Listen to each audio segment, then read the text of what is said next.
Hi, my name is Ting Ting Zhang, and I'm the CEO of Singapore Fashion Council. Singapore Fashion Council is a trade association by nature. We have about 210 corporate members and 400 over student members. All of us are active members in the fashion and manufacturing industry. Unbeknownst to many, Singapore Fashion Council is celebrating its 59th anniversary this year. That means we are only 1 year younger than Singapore. So we have actually grown alongside and witnessed Singapore's growth as well. After we rebranded to Singapore Fashion Council, we thought very hard what should our mission statement be. And we arrived at this: to be a vibrant Asian hub for responsible fashion.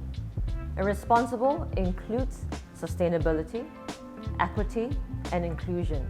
And these are very important and profound concepts that we should take on board as thought leaders for the industry. So as such, I think Singapore Fashion Council has an outsized role to play when it comes to providing thought leadership and creating programs that are meaningful to its members. So when it comes to being an interesting and vibrant place to work, the fact that we deal with fashion more or less explains itself. We take care of all members ranging from agriculture to garment manufacturing, and of course, retailers, designers, brands, as well as fashion technologists, and all the other periphery players that make up the vibrant fashion industry that Singapore has. And as such, we really encourage our employees and our members to grow, collaborate, and innovate together. And everybody in SFC really has ownership of the projects they undertake to make it even better than it was. I would say the culture and values that describe SFC would be trust, collaboration, as well as a growth mindset. Because I think the fashion industry is changing in such a rapid pace, we naturally don't have all the answers.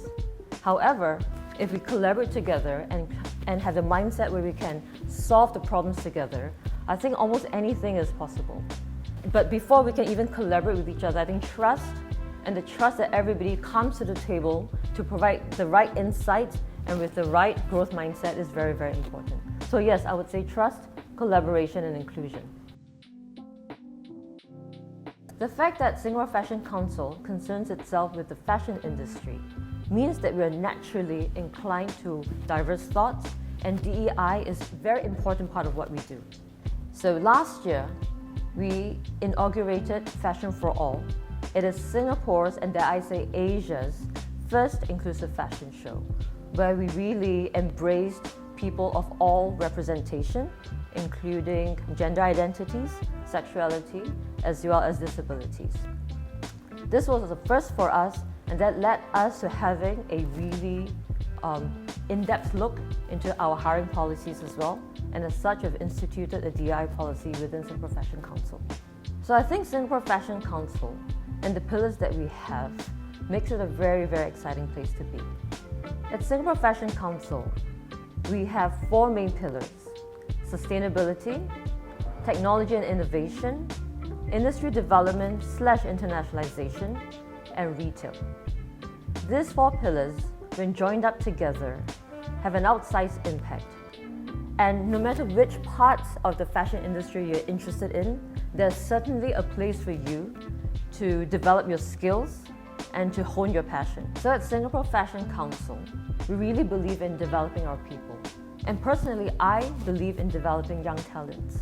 So the way I perceive growth and development within Singapore Fashion Council is we try to give a lot of international exposure to our staff members. So for example, we have things like the Earthshop Prize, where it's obviously an international prize.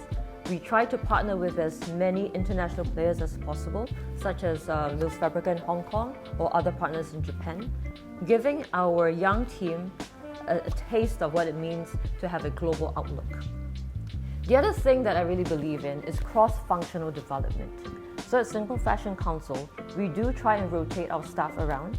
So for first year, you could be with the internationalization team, but you could also as easily port over to the sustainability team, where you develop different skill sets when it comes to the fashion industry. I think this kind of growth opportunities, it exists in the very best companies, but for trade associations to do that is extremely rare.